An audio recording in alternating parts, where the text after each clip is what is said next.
Welcome to life shorts. ഞാൻ ആതിര. ഞാൻ നീനു. ഇന്നത്തെ ദിവസത്തിന്റെ പ്രത്യേകത എന്താണെന്ന് അറിയോ ചേച്ചിക്ക്? ഇല്ല. നിങ്ങൾക്കറിയോ?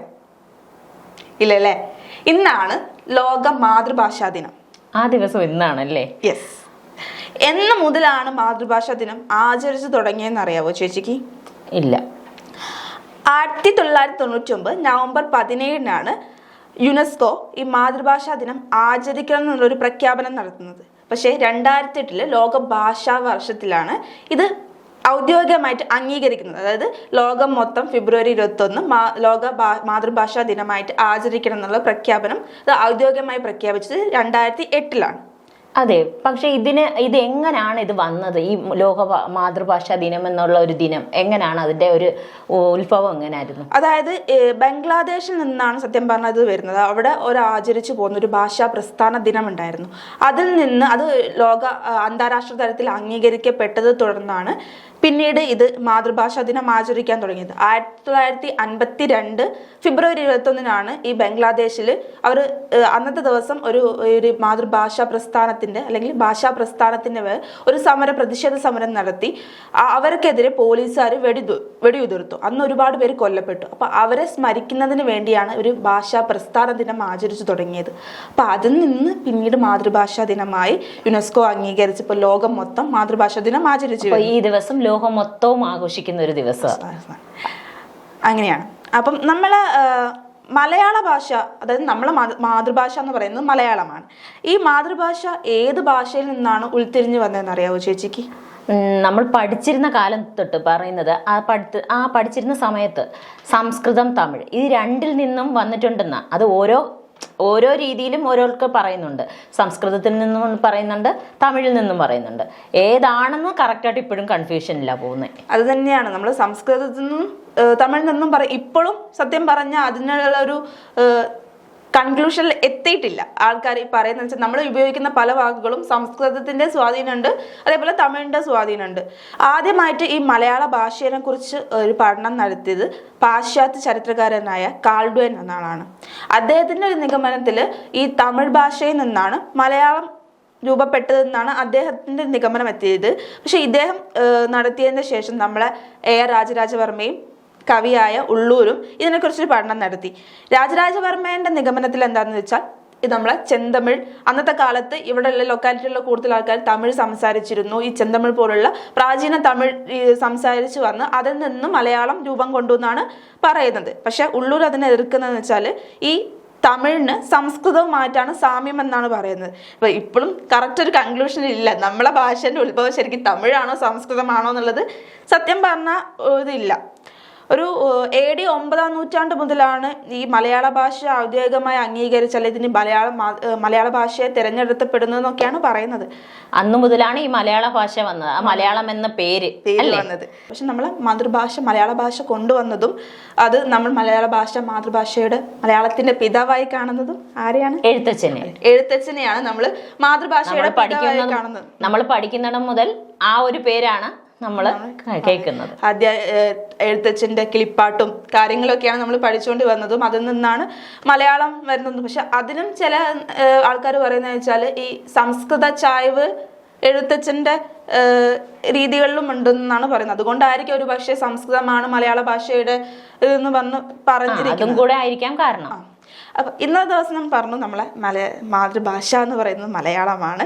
ഇന്നത്തെ ലോകത്ത് ഈ മാതൃഭാഷ ദിനെല്ലാം ആരും ആഘോഷിക്കുന്നുണ്ട് ചെറിയ രീതിയിൽ. ഇപ്പം കേരളത്തിൽ ആഘോഷിക്കുന്നത്, പ്രത്യേകിച്ച് സ്കൂളുകളിലാണ് ആഘോഷിക്കുന്നത്, ലൈബ്രറികളിൽ എല്ലാം ആഘോഷിച്ച് വരുന്നുണ്ട്. അപ്പം ഇന്നത്തെ കാലത്ത് നമ്മൾ ചോദിക്കേണ്ട ഒരു കാര്യം, അല്ലെങ്കിൽ നമ്മൾ മുന്നോട്ട് വയ്ക്കുന്ന ചർച്ച ചെയ്യുന്ന കാര്യം എന്ന് പറയുന്നത് മലയാളം മറന്ന മലയാളി എന്നതാണ്.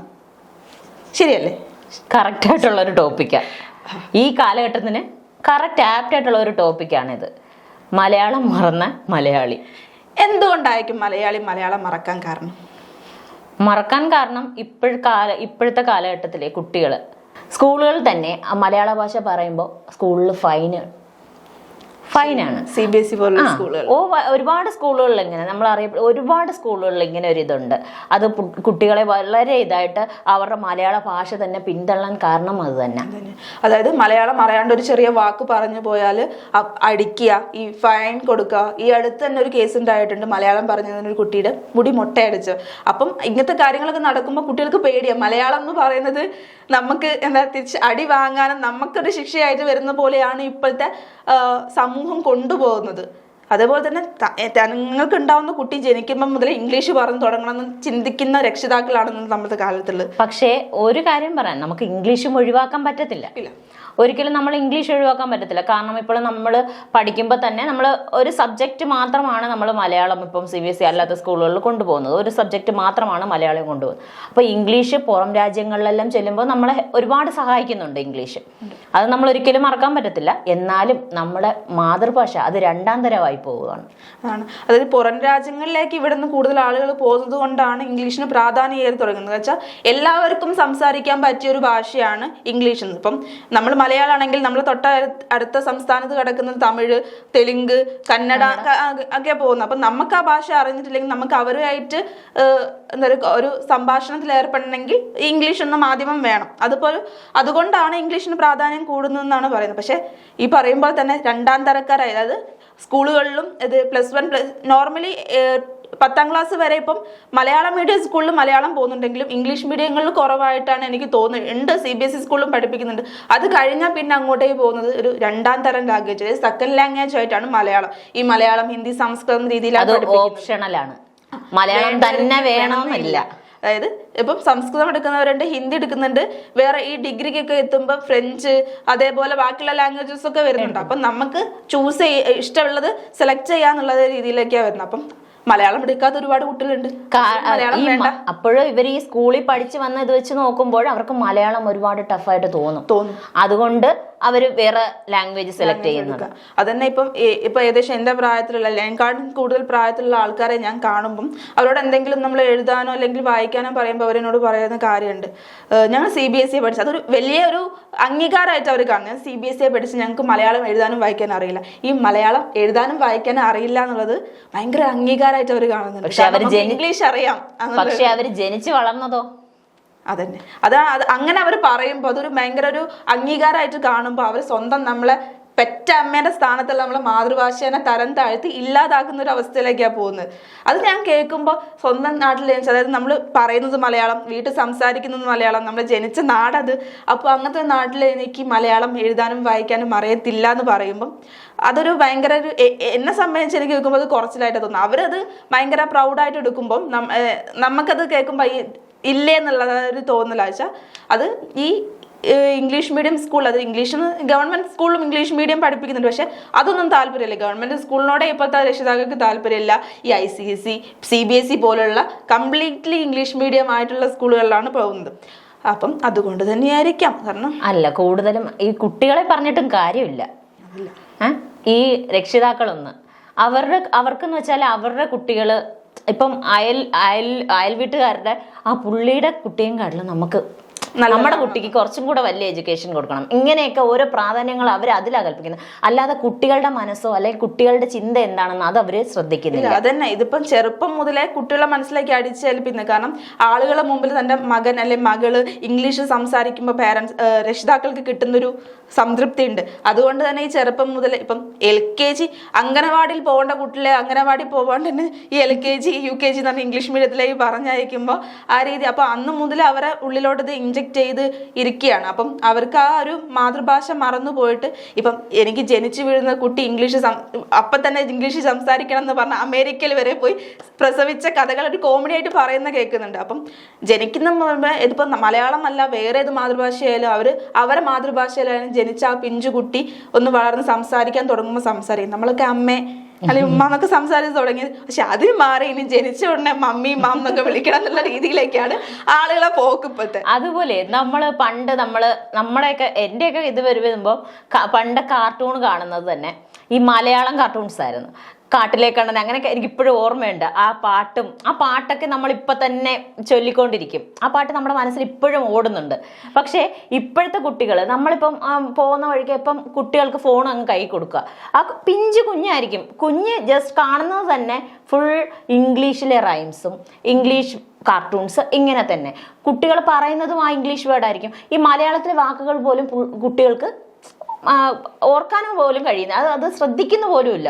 കുട്ടികൾ ഫുൾ ഇംഗ്ലീഷ് തന്നെ അവരുടെ ഇതിൽ. അപ്പം ഞാൻ ചിന്തിക്കും നമ്മുടെ കാലഘട്ടത്തിൽ എന്തുമായിരുന്നു അത് കാണാൻ കൊതിച്ചിരിക്കും. അതെല്ലാം മലയാളത്തിലും ആയിരിക്കും. ആ പാട്ടുകൾ ചൊല്ലാൻ എന്തൊരു രസമായിരിക്കും. ഇപ്പോഴതൊന്നും കാണാൻ പോലും ഇല്ല. അത് പറഞ്ഞപ്പോഴാണ് ഒരു ദിവസം ഞാനൊരു വാർത്ത കണ്ടു. നമ്മളെ ഈ കൊല്ലത്ത് തന്നെയുള്ളൊരു കൊച്ചുകുട്ടിയാണ്, എനിക്ക് തോന്നുന്നു 3-ോ 4-ലോ പഠിക്കുന്ന കുട്ടിയാണ്. അപ്പം ഒരു ടൂറ് പോയി വന്നതിന് ശേഷം ഈ യാത്രാ വിവരണക്കുറിപ്പ് എഴുതാൻ വേണ്ടി ടീച്ചർ പറഞ്ഞതാണ്. അപ്പോൾ ആ കൊച്ച് എഴുതി വെച്ച് 4 പേജിലാണ് എഴുതി വെച്ചിരിക്കുന്നത്. അത് നമ്മളെ വിദ്യാഭ്യാസ മന്ത്രി വി ശിവൻകുട്ടി സാറ് അതൊരു ഫേസ്ബുക്കിൽ ഷെയർ ചെയ്തിട്ടുണ്ട്. കുട്ടീൻ്റെ അച്ഛനാണ് അത് ഫേസ്ബുക്കിൽ ആദ്യമായിട്ട് പോസ്റ്റ് ചെയ്തത്.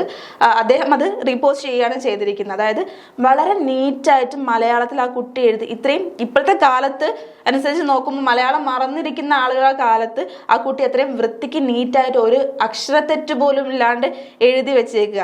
അതിന് ആ കുട്ടീനെ പഠിപ്പിച്ച ടീച്ചേഴ്സിന് സത്യം പറഞ്ഞാൽ വലിയൊരു കയ്യടി കൊടുക്കണം. കാരണം ഇത്രത്തെ കാലത്ത് ആ കുട്ടി അത്രയും പഠിച്ചിട്ടുണ്ടെങ്കിൽ അത്ര രീതിയിൽ അവരതിന് പ്രാധാന്യം കൊടുക്കുന്നത് കൊണ്ടായിരിക്കും. കാരണം മറ്റുള്ള ഭാഷക്കാരും ഇത് ഇത്രയും പഠിച്ചിട്ടില്ലെങ്കിൽ പോട്ടെ എന്നുള്ള വെക്കുന്നതല്ലാണ്ട് ആ രീതിയിൽ പഠിപ്പിച്ചെടുത്ത് അത് ഭയങ്കര ഒരു കാര്യമാണ്. കാരണം അദ്ദേഹം അത് ഷെയർ ചെയ്യണമെങ്കിൽ കൂടി അത്രത്തോളം ആയതുകൊണ്ടല്ല. അത് ഇന്നത്തെ ദിവസം അല്ലെങ്കിൽ മാതൃഭാഷ ദിനത്തിൽ എടുത്തു പറയേണ്ട ഒരു കാര്യം തന്നെയാണ് സത്യം പറഞ്ഞാൽ. പിന്നെ പറയുകയാണെങ്കിൽ നമ്മൾ മലയാളികളില്ലാത്ത സ്ഥലമില്ല. നമ്മൾ ആർക്കായാലും നമ്മൾ വേറൊരു രാജ്യത്ത് അല്ലെങ്കിൽ വേറൊരു സ്ഥലത്ത് നമുക്ക് ഭാഷ അറിയാത്തൊരു സ്ഥലത്ത് എത്തിപ്പെടുമ്പോൾ നമ്മളെ സ്വന്തം ഭാഷ സംസാരിക്കുന്ന ഒരാളെ കാണുമ്പോൾ കിട്ടുമ്പോൾ സന്തോഷം അത് വേറെ തന്നെയാണ്. പക്ഷെ ഇപ്പം എന്താ പറയാ, ചിലരൊക്കെ ആൾക്കാരൊക്കെ നമ്മൾ അങ്ങനെ കേരളത്തിൽ നിന്നാണെന്ന് അറിയെങ്കിലും ചില ആൾക്കാർ പറയും പോലെ എനിക്ക് മലയാളം കൊച്ചു മാത്രമേ അറിയത്തുള്ളൂ എന്ന് പറയും പോലെ ആക്ട് ചെയ്യുന്ന ആൾക്കാരുണ്ട്. ഒരു പക്ഷെ അവർക്ക് നല്ല രീതിയിൽ മലയാളം അറിയായിരിക്കും. പക്ഷെ അത് മലയാളം അറിയാന്ന് പറയുന്നത് കുറച്ചിലായതുകൊണ്ട് കുറച്ച് അറിയുന്നുള്ള പറയുന്ന അങ്ങനത്തെ ആളുകളും നമുക്ക് ചുറ്റുമുണ്ട്. അത് സത്യമാണ്. ഒരുപാട് പേരുണ്ട് അങ്ങനെ. കാരണം മലയാളം സംസാരിക്കുന്നത് തന്നെ അവർക്കൊരു കുറച്ചിലായിട്ട് കാണുന്ന ഒത്തിരി പേരുണ്ട്. അതുപോലെ ഇവിടുന്ന് നമ്മൾ പുറം രാജ്യങ്ങളിൽ അവിടെ താമസിക്കുന്നവര് ജസ്റ്റ് കുട്ടികളുമായിട്ട് ഇങ്ങോട്ട് വരുമ്പോൾ കുട്ടികൾക്ക് മലയാളം എന്ന് പറഞ്ഞാൽ എന്താണെന്ന് പോലും അറിയത്തില്ല. ആ കുട്ടികളോട് നമ്മൾ എന്തെങ്കിലും ചോദിക്കാൻ പോയി കഴിഞ്ഞാൽ കുട്ടികൾക്ക് മലയാളം അറിയത്തില്ല, ഫുൾ ഇംഗ്ലീഷ് ആയിരിക്കും. എന്നാൽ ആ പാരൻസ് ഒന്ന് ശ്രദ്ധിക്കണം. കാരണം നമ്മുടെ മാതൃഭാഷയാണ്.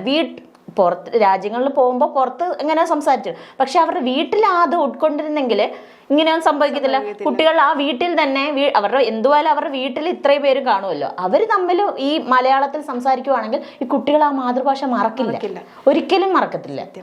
അത് തന്നെയാണ് നമ്മളിപ്പം ഏറ്റവും ബുദ്ധിമുട്ടായിട്ടുള്ള ലാംഗ്വേജ് അല്ലെങ്കിൽ ഭാഷ എന്ന് പറയുന്നത് മലയാളം തന്നെയാണെന്ന് പലരും പറഞ്ഞു കേട്ടിട്ടുണ്ട്. ബാക്കി അത് നമ്മളെ മലയാളത്തിലുള്ള എന്ന് പറയുന്ന അക്ഷരങ്ങളൊക്കെ പഠിക്കാനും പറയാനും ബുദ്ധിമുട്ടുള്ള, ബാക്കി ഭാഷകളിലെ വെച്ചിട്ട് ബുദ്ധിമുട്ടുള്ള ഭാഷയാണ്. അങ്ങനത്തെ സമയത്ത് പുറത്തു നിന്ന് വന്ന ആളുകൾ, അതായത് ഇപ്പം ഈ ഇംഗ്ലീഷ് ആരാണെങ്കിൽ തന്നെ അവർ തന്നെ മലയാളം പഠിച്ച് സംസാരിക്കുന്ന കേൾക്കുമ്പോൾ ചില സമയത്ത് ഒരു രസമാണത്. ഇപ്പൊ ഒരുപാട് പേര് നമ്മൾ വ്ളോഗേഴ്സ് ഒക്കെ പുറം രാജ്യങ്ങളിൽ നിന്ന് ഇങ്ങോട്ട് വരുന്നുണ്ട്. അവര് ഈ മലയാള ഭാഷയെ, നമ്മുടെ ഭാഷയെ അവരത് ഒരു പ്രത്യേകതരം ഒരു ഇതായിട്ട് അവർ കാണുന്നത്. ഭാഷയായാലും നമ്മുടെ കൾച്ചറായാലും ഇതെല്ലാം അവർക്കൊരു പുതുമയും അവർക്കൊരു സന്തോഷം പകരുന്ന, അവർക്ക് ഏറ്റവും നല്ല. പക്ഷേ നമ്മൾ മലയാളികൾക്ക് ഇത് ഒരു എന്തോ പറയാനാ, അവർക്കൊരു കുറച്ചിലായിട്ട് കാണുന്ന ഒരു ഇതാ ഫീല. ഇപ്പം കേരളത്തിലുള്ള കുട്ടികൾ തന്നെ മലയാളത്തിൽ A+ വാങ്ങുന്നതിൻ്റെ അടുത്ത് നിന്ന് അത് A, B+B ആയിട്ട് വാങ്ങുന്നവരെ മാർക്ക് ലിസ്റ്റ് എടുത്ത് തരാൻ മലയാളത്തിലായിരിക്കും ചിലപ്പോൾ ഏറ്റവും കൂടുതൽ മാർക്ക്. അങ്ങനത്തെ സമയത്ത് ഈ ബംഗാളിൽ നിന്നും ബാക്കിയുള്ള സ്ഥലങ്ങൾ, അത് നമ്മൾ അയൽ സംസ്ഥാനങ്ങളിൽ കേരളത്തിലേക്ക് വന്ന് ഇവിടെ നിന്നുകൊണ്ട് പഠിച്ച് ഫുൾ A+ വാങ്ങിയ ഒരുപാട് കുട്ടികൾ നമ്മൾ ഓരോ വർഷം 10ാം ക്ലാസ് കഴിയുമ്പോൾ ഫുൾ A+ വാങ്ങിയ കുട്ടികളിൽ വേറെ സംസ്ഥാനങ്ങളിൽ വന്ന കുട്ടികളുടെ ലിസ്റ്റ് അവരത് മലയാളത്തിന് A+ ആയിരിക്കും. പക്ഷെ കേരളം മലയാളം ജന്മനാ കേട്ട് വളർന്ന് പഠിച്ച് സംസാരിച്ചുകൊണ്ടിരുന്ന കുട്ടികൾക്ക് ആ വിഷയത്തിന് മാർക്ക് കുറയുന്നത് അതെന്താണ്? ഇത് ഒരുപക്ഷെ മാതാപിതാക്കൾ വീട്ടിൽ നിന്ന് തന്നെ വരേണ്ടതാണ് നമ്മളെ ഭാഷയോടുള്ള സ്നേഹവും പഠിക്കണം എന്നുള്ള കാര്യം. അതുകൊണ്ട് തന്നെയായിരിക്കാം നേരത്തെ പറഞ്ഞ പോലെ ഇംഗ്ലീഷിന് പ്രാധാന്യം കൊടുത്തുകൊണ്ട് അത് പഠിക്കണം എന്നുള്ളത് ചെറുപ്പം മുതലേ ഇൻജക്ട് ചെയ്തുകൊണ്ട് കൊണ്ടുപോയായിരിക്കാം ഈ മാതൃഭാഷ അത് സത്യമാണ്. വീട്ടില് നമ്മളൊക്കെ ഒന്നിച്ച് അച്ഛനും അമ്മ എല്ലാരും കൂടെ ഒന്നിച്ചിരുന്ന് ഫുഡ് കഴിക്കുന്ന ഒരു സമയമുണ്ട്. ആ സമയത്ത് നമ്മളെല്ലാരും കൂടി നിന്ന് സംസാരിക്കും, അങ്ങനെ കാര്യങ്ങൾ പറയും. ഒരുപാട് നമ്മൾ വീട്ടിൽ അന്ന് നടന്ന സ്കൂളിലെ കുട്ടികളാണെങ്കിൽ നമ്മളൊക്കെ ആയിരിക്കും സ്കൂളിൽ എന്തൊക്കെയാണ് നടന്നതെന്ന് അത് അമ്മയോട് വിവരിക്കും. അപ്പോൾ നമ്മുടെ ഭാഷയുടെ ഇതും വർദ്ധിക്കുക. നമ്മൾ ഇന്നതൊക്കെ സംഭവിച്ചേ അങ്ങനെ ഇങ്ങനെ എന്നല്ല നമ്മൾ അമ്മയോടും അച്ഛനോടും ഒക്കെ കാര്യങ്ങൾ ഇങ്ങനെ തുറന്നു പറയുമ്പോൾ. പക്ഷെ ഇന്നത്തെ കാലഘട്ടത്തിൽ അങ്ങനെയല്ല. ഫുഡ് എടുക്കുക, ടിവിയുടെ കുട്ടികൾ അങ്ങനെ പോയിരിക്കുക. അമ്മയും അച്ഛനും അവർക്കും ജോലിയുണ്ട്, അവരും ജോലി കഴിഞ്ഞ് വരിക, കുട്ടികളെ ശ്രദ്ധിക്കാറില്ല. കുട്ടികൾ അതിനാണ് ഫോണും കാണുക, പോയി അവരവരുടെ കാര്യങ്ങൾ നോക്കിയിരിക്കുക. ഇവര് തമ്മിൽ പോലും സംസാരിക്കുന്നില്ല. പിന്നെ ഭാഷ കുട്ടികളെ പറഞ്ഞിട്ട് ഒരു കാര്യവുമില്ല. പക്ഷെ വീട്ടുകളിൽ തന്നെ അത് ട്രെയിൻ ചെയ്ത് വരണം എന്നാണ്. ഇത് ഈ കണക്കിന് പോവുകയാണെങ്കിൽ ഇപ്പൊ തന്നെ ഒരുപാട് പേർക്ക് നമ്മൾ കുറച്ച് തലമുറയുള്ള കുറച്ച് പഴയ ആൾക്കാർ നിൽക്കുന്നത് കൊണ്ട് തന്നെ മലയാളം അന്യം നിന്ന് പോകുന്നുണ്ട്. കാരണം അവര് വേറെ ഭാഷ ചിന്തിക്കാത്തത് കൊണ്ട്. ഇപ്പൊ ഇനിയിപ്പം വളർന്നു വരുന്ന കുട്ടികൾ ഈ മലയാളം മറന്നുകൊണ്ടിരിക്കുന്നതായതുകൊണ്ട് ഇനി വരുന്ന കാലത്ത് ഭാവിയിലേക്ക് ഈ മലയാളം എന്നുള്ള ഭാഷ തന്നെ ഉണ്ടാവുമോ എന്ന് പറയാൻ പറ്റത്തില്ല. എഴുത്തച്ഛൻ കണ്ടുപിടിച്ചാൽ എഴുത്തച്ഛൻ പറഞ്ഞ മലയാളം ചിലപ്പം ഇനി കുറച്ചു കാലം കഴിയുമ്പോഴേക്ക് അങ്ങനെ ഒരു മലയാളം എന്ന ഭാഷ എന്താണെന്ന് ചോദിക്കേണ്ട അവസ്ഥയിലേക്കാണ് ഇപ്പോഴത്തെ പോക്ക്. സത്യം പറഞ്ഞാൽ അത് നമ്മൾ അങ്ങനെ ആവാണ്ടിരിക്കാൻ നമ്മളെ മാതൃഭാഷ നശിക്കാതിരിക്കാൻ ശ്രദ്ധിക്കേണ്ടത് നമ്മൾ തന്നെയാണ്, അല്ലേ? അതുപോലെ എഴുത്തച്ഛൻ ആരാന്ന് പോലും അറിയാത്തവരും കാണുവേ. സത്യം. അങ്ങനെയുള്ള ആളുകളും ഒരുപാട് പേര് കാണും. കുട്ടികളല്ല, മുതിർന്നവർ ഒത്തിരിയും പേര് കാണും. അങ്ങനെ അത്ര പേരുണ്ടാവും. അപ്പൊ നമ്മളത് ഇല്ലാതാക്കാൻ വേണ്ടി അത് ഭാഷേനെ മുന്നോട്ട് കൊണ്ടുവരാൻ വേണ്ടി ഇപ്പം മാതൃഭാഷാ ദിനം എന്ന് പറഞ്ഞ് ആചരിക്കും. അന്നത്തെ ദിവസം മാത്രം മാതൃഭാഷേനെ സ്മരിക്കുന്ന ആൾക്കാരാണ്. അത് സ്കൂളുകളിൽ രാവിലെ ഒരു പ്രതിജ്ഞ ചൊല്ലും, മാതൃഭാഷയെ കുറിച്ചൊരു പ്രതിജ്ഞ ചൊല്ലും. ചിലപ്പം കുറച്ച് ഒരു പരിപാടികൾ, പ്രസംഗം അല്ലെങ്കിൽ എസ്സേ എഴുത്ത് എന്നൊക്കെ പറഞ്ഞ് കുറച്ച് ചെറിയ ചെറിയ പരിപാടികൾ, കോമ്പറ്റീഷൻസ് നടത്തും. പിന്നെ ചില വായനശാലകൾ എന്തെങ്കിലും ചെറിയ പരിപാടികൾ നടത്തും. അത്ര മാത്രമായിട്ട് ഒതുങ്ങിയിരിക്കുക. അതൊരു ഈ ദിവസത്തേക്ക് മാത്രം ഭാഷയെ ഓർക്കാൻ വേണ്ടി മാറിയിരിക്കുക. അത് മാത്രമല്ലാണ്ട് നമ്മളെ ഭാഷ നമ്മൾ മുൻനിർത്തി ഇംഗ്ലീഷ് വേണം, അല്ലെങ്കിൽ മറ്റ് ഭാഷകളെല്ലാം നമ്മൾ എല്ലാ ഭാഷയും അറിഞ്ഞിരിക്കണം. അത് വേണ്ടെന്നല്ല, എല്ലാ ഭാഷയും അറിയണം. എന്നാലേ മാത്രമേ നമുക്ക് ഒരുപാട് അറിവുകൾ ലഭിക്കുള്ളൂ. നമുക്ക് ആളുകളിലേക്ക് ഒരുപാട് സംവദിക്കാനും പുതിയ പുതിയ കാര്യങ്ങൾ അറിയാൻ പറ്റുള്ളൂ. പക്ഷെ അതിൻ്റെ കൂടെ നമ്മളെ ഭാഷ അത് മറന്നു പോവാണ്ട് അതിനെ നാശത്തിലേക്ക് കൊണ്ടുവരാണ്ട് നമ്മൾ അതും കൈ ചേർത്ത് കൊണ്ടുപോകണം എന്നാണ് പറയുന്നത്. ഇല്ലെങ്കിൽ ഈ പോക്ക് പോവുകയാണെങ്കിൽ ഒരു പക്ഷെ നേരത്തെ പറഞ്ഞ പോലെ ഇങ്ങനെ ഒരു ഭാഷ ഉണ്ടാവത്തില്ല, വംശനാശം സംഭവിക്കുന്ന ഒരു അവസ്ഥയിലേക്കാണ് പോകുന്നത്. അപ്പം ഇന്നത്തെ ദിവസം അത് മാതൃഭാഷാ ദിനത്തിൽ നമ്മൾ ഏറ്റവും കൂടുതൽ ചിന്തിക്കേണ്ട ഒരു കാര്യം, നമ്മൾ ഈ രക്ഷിതാക്കളോടാണ് പറയുന്നത്. അപ്പം നമ്മളെ മക്കൾ ഇംഗ്ലീഷ് പഠിക്കണം, മലയാളം അറിയുന്നത്, അവർ പറയുന്നത് സംസാരിക്കുന്നത് കുറച്ചിലാണെന്ന് ഒരിക്കലും കാണാൻ പാടില്ല. അവർ മലയാളം പറയണം. ഇന്നത്തെ കാലത്ത് മലയാളം അറിയില്ല എന്ന് പറയുന്നത് ഒരു കുറച്ചിലായി മാറുന്ന കാലം വരെ ഒരു പക്ഷേ വന്നേക്കാം. അതായത് ഐക്യരാഷ്ട്ര സംഘടന അംഗീകരിച്ച ഒരു ലാംഗ്വേജ് ആണ് മലയാളം എന്ന് പറയുന്നത്. അപ്പം ഇത്രയും ഒരു പ്രാധാന്യമുള്ള ഒരു ഭാഷയ്ക്ക് നമ്മൾ അംഗീകാരം നൽകാണ്ടിരിക്കുമ്പോൾ അത് നമുക്ക് തന്നെ ഒരു എന്താ പറയുക, നമ്മൾ തന്നെ അതിനെ അപമാനിക്കും. നമുക്ക് തന്നെ കിട്ടുന്നൊരു തിരിച്ചറിയായിട്ട് വേണം കാണാൻ. ഈ ഇംഗ്ലീഷ് പഠിക്കുന്നതിൻ്റെ കൂടെ തന്നെ മലയാളം കൊണ്ടുപോകാം, മലയാളത്തിന് നമ്മൾ ചേർത്ത് കൊണ്ടുപോവുക, ഇംഗ്ലീഷും പഠിക്കുക. ഇപ്പം കൂടുതൽ ജോലി ഓപ്പർച്യൂണിറ്റീസ് ഒക്കെ പുറത്തേക്കാണ്. അപ്പം നമുക്ക് ഇംഗ്ലീഷ് എന്തായാലും വേണം. പക്ഷെ അതിൻ്റെ കൂടെ നമ്മളെ ഭാഷയും നമ്മൾ കൈ ചേർത്ത് വെക്കണം. അതുപോലെ സ്കൂളിലുള്ള ഫൈനുകളും ഒന്നും ഒഴിവാക്കണം.